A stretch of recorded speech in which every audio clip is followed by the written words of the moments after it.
24 December 2025 திருவருகை கால வார நாள் புதன்கிழமை. நற்செய்தி வாசகம். லூக்கா எழுதிய தூய நற்செய்தி வாசகம். ஆண்டவரை மாட்சி உமக்கு. அதிகாரம் 1, இறை வசனங்கள் 67 79 முடிய. அக்காலத்தில் திருமுழுக்கு யோவானின் தந்தை செக்கரியா தூய ஆவியால் ஆட்கொள்ளப்பட்டு உரைத்த இறைவாக்கு. இஸ்ராயலின் கடவுளாகிய ஆண்டவரை போற்றுவோம், ஏனெனில் அவர் தம் மக்களை தேடி வந்து விடுவித்தருளினார். தம் தூய இறைவாக்கினர் வாயிலாய் தொடக்க முதல் அவர் முழிந்தபடியே அவர் தம் ஊழியராகிய தாவீதின் குடும்பத்தில் வல்லமையுடைய மீட்பர் ஒருவர் நமக்காக தோன்ற செய்தார். நம் பகைவரிடமிருந்தும் நம்மை வெறுப்போர் அனைவரின் பிடியிலிருந்தும் நம்மை மீட்பார். அவர் நம் மூதாதையருக்கு இரக்கம் காட்டி தமது தூய உடன்படிக்கையையும் நம் தந்தையாகிய ஆபிரகாமுக்கு அவர் இட்ட ஆணையையும் நிறைவேற்ற நினைவு கூர்ந்தார். இவ்வாறு நாம் பகைவரின் பிடியிலிருந்து விடுவிக்கப்பட்டு தூய்மையோடும் நேர்மையோடும் வாழ்நாளெல்லாம் அச்சமின்றி அவர் திருமுன் பணி செய்யுமாறு வழிவகுத்தார். குழந்தாய், நீ உன்னத கடவுளின் இறைவாக்கினர் எனப்படுவாய், ஏனெனில் பாவ மன்னிப்பால் வரும் மீட்பை அவர் தம் மக்களுக்கு அறிவித்து ஆண்டவருக்கான வழியை செம்மைப்படுத்த அவர் முன்னே செல்வாய். இருளிலும் இறப்பின் பிடியிலும் இருப்போருக்கு ஒளி தரவும் நம்முடைய கால்களை அமைதி வழியில் நடக்க செய்யவும் நம் கடவுளின் பரிவுள்ளத்தாலும் இரக்கத்தாலும் விண்ணிலிருந்து விடியல் நம்மை தேடி வருகிறது. ஆண்டவரின் அருள்வாக்கு. கிறிஸ்துவே உமக்கு புகழ். இறை இயேசுவில் பிரியமான அன்பு சகோதரமே, திருவருகை காலத்தினுடைய இறுதி நாட்களில் இறுதி காலை வேளையில் நாம் இருக்கின்றோம். இன்றைய இரவில் அற்புதமான உன்னத ஆண்டு இயேசு கிறிஸ்துடைய பிறப்பானது நிகழப்போகிறது. இத்தகைய தருணத்தில் இன்றைய நற்செய்தி வழியாக செக்கரியாவின் பாடலை லூக்கா நற்செய்தியார் நமக்கு அளிக்கின்றார். நீண்ட கால பௌனத்திற்கு பிறகு தூயாவினால் ஆட்கொள்ளப்பட்ட செக்கரியா இறைவனை புகழ்ந்து பாடிய ஒரு இறைவாக்கின பாடல்தான் இந்த பாடல். ஆக இந்த பாடலினுடைய மையத்தை பார்க்கின்ற பொழுது தன்னுடைய 9 மாத மௌனத்திலிருந்து விடுதலையும் அந்த மௌனத்தின் கனியாக இது அவருக்கு ஒரு தண்டனை அல்ல, மாறாக இது ஒரு தவக்காலமாக, தியானத்தின் காலமாக, இறைவனை பற்றி முழுமையாக தெரிந்து கொள்ள ஒரு வாய்ப்பை செக்கரியா எடுத்துக்கொண்டதினால் அந்த 9 மாத மௌனமானது இன்று நிறைவடைந்து இறைவனுக்கு அவர் நன்றி கூறுவதை தான், இறைவனை போற்றி பாடுவதை தான் இன்றைய நற்செய்தி வாசகத்தை நாம் காண்கின்றோம். இந்த நற்செய்தி பகுதியில் இறைவன் தாம் அளிக்கின்ற வாக்குறுதிகளை நிறைவேற்றுகின்ற நபராக இருக்கின்றார். ஆபிரகாமுக்கு கொடுத்த வாக்குறுதியை இறைவன் மறக்கவில்லை என்பதையும், இறைவன் காலதாமதம் செய்தாலும் ஒருபொழுதும் கைவிடுவதில்லை என்ற ஒரு நம்பிக்கையை தான் இந்த பாடலான நாம் அளிக்கின்றது.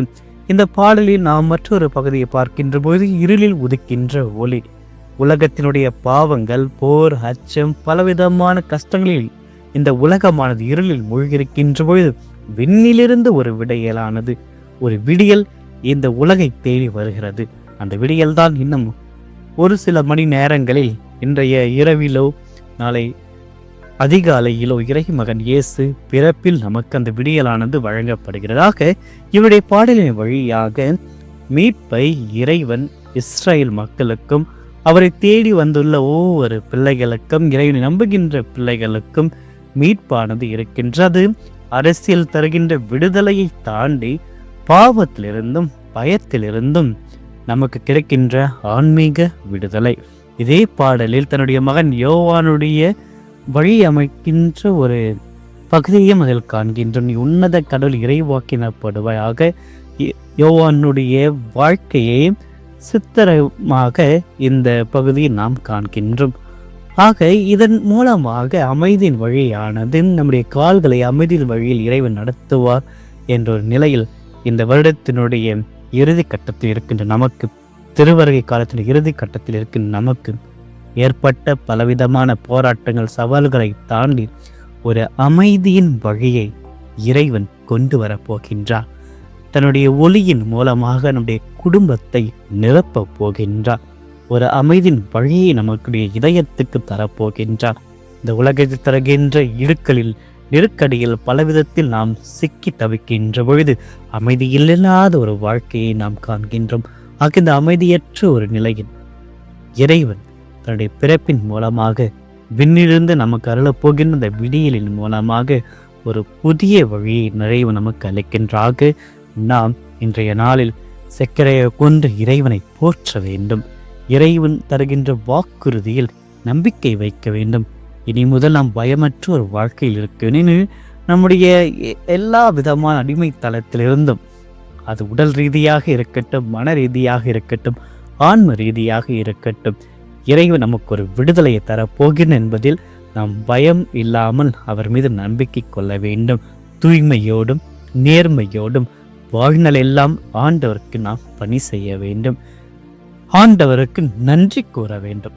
சக்கரையா தன்னுடைய துன்பத்தை, தன்னுடைய மௌனத்தை எண்ணி அவர் ஒருபொழுதும் புலம்பியதே கிடையாது. மாறாக இறைவன் செய்த ஒவ்வொரு நன்மைகளை உணர்ந்தார்.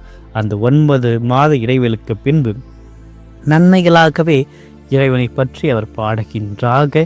நாம் இடத்தில் இருக்கின்ற குறைகளை தவிர்த்து விட்டு நன்றியோடு இறைவனை துதிக்க நாம் பழக வேண்டும். ஏனெனில் இறைவன் நம் ஒவ்வொருவரையும் கைவிடாத தெய்வமாக இருப்பதினால் நாம் அவர் மீது நம்பிக்கை வைத்து, அவர் தருகின்ற வாக்குறுதி நம்பிக்கை வைத்து இறைவனுடைய பிள்ளையாக, அவருடைய வழியில் நடக்கின்ற பிள்ளையாக, அவரை ஏற்றுக்கொள்கின்ற பிள்ளையாக நம்முடைய இதயத்தை தூய்மை செய்வோம். நம்முடைய குடும்ப இல்லங்களை தூய்மை செய்வோம்.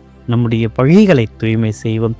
இறைவன் வரப்போகின்றார், நம்மோடு தங்க போகின்றார், நம்மிடம் வாசம் செய்கின்ற போகின்றார், நம்முடைய பயணத்தில் பங்கு பெற போகின்றார். நம்முடைய வாழ்க்கையில் ஒவ்வொரு சூழ்நிலைகளும் இருக்க போகின்றாகவே இம்மானுவேல் கடவுளை நாம் இன்னும் ஒரு சில மணி நேரங்களில் அவரை காண போகின்றோம், அவரை உணரப் போகின்றோம், அவரோடு வாழப்போகின்றோம். நம்பிக்கையோடு இந்த நாளை ஆண்டவரிடத்தில் சமர்ப்பிப்போம். கிறிஸ்து பிறப்பை எதிர்நோக்கி செல்வோம். ஆமென். மன்றாடுவோமாக. எங்கள் அன்பான இறைவனை, இந்த புதிய நாளுக்காக உடைய வழிநடத்தலுக்காக உமக்கு நன்றி கூறுகின்றோம்.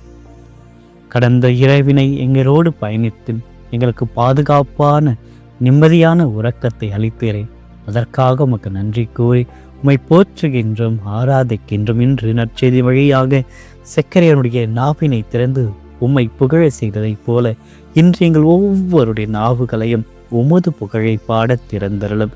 வல்லமையுள்ள தகப்பனை, சக்கரையா பாடியது போல இருளிலும் சாகா நிழலில் வாழ்ந்து கொண்டிருக்கும் எங்களுக்கு விண்ணிலிருந்து ஒரு விடியலாக இயேசு கிறிஸ்துவை இன்னும் ஒரு சில மணி நேரங்களில் எம்மில் ஒளிர செய்ய போகிறேன்.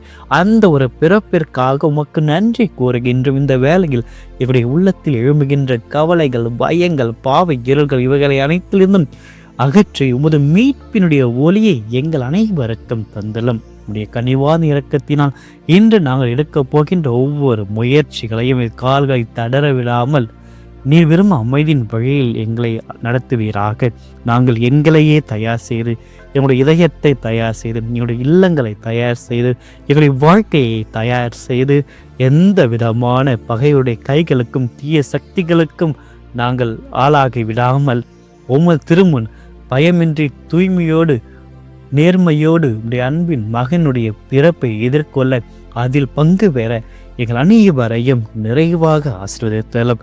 ஒவ்வொரு நாளும் எங்களுடன் பயணிக்கின்ற அன்பு இறைவா, உடைய தூயாருடைய வல்லமையினால் எங்களை நிரப்பி உமது உடன்படிக்கை மீது நாங்கள் நம்பிக்கை கொள்ள, உடைய வாக்குறுதியுமே நாங்கள் நம்பிக்கை வைக்க எங்களுக்கு பலத்தை தாரும்.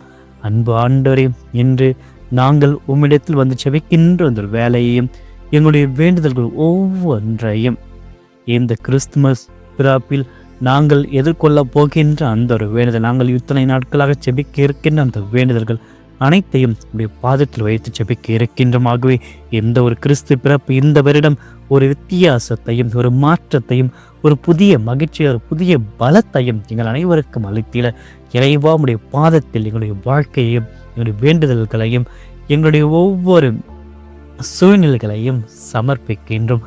ஒவ்வொன்றாக ஒவ்வொருவரையும் நீர் ஏற்று ஆசீர்வதித்து தொட்டு பலப்படுத்தி எங்கள் அனைவரையும் உடைய அன்பின் கருவிகளாக உடைய பாசத்தின் அன்பு பிள்ளைகளாக நாங்கள் மாறிட எங்கள் அனைவரையும் ஆசீர்வதித்தலும். இறைவா, உம்மையே நம்பியிருக்கின்ற எங்களுக்கு உம்மிடம் சமர்ப்பிக்கிற அனைத்து வேண்டுதல்களையும் நிறைவேற்றி தந்திரலாம். இன்றைய நாள் முழுவதும் உடைய பாதுகாப்பு நிழலில் நாங்கள் வாழ்ந்திட எங்களை ஆசீர்வதித்து பலப்படுத்தி வழிநடத்தியறலாம். இந்த மன்றாட்டுக்களை எல்லாம் எங்கள் ஆண்டவராகிய கிறிஸ்து வழியாகவே மன்றாடுகின்றோம். ஆமென். எல்லாம் வல்ல இறைவன் தந்தை, மகன், தூயாவியர் ஒவ்வொருவரையும் நிறைவாக ஆசீர்வதிப்பாராக. ஆமென்.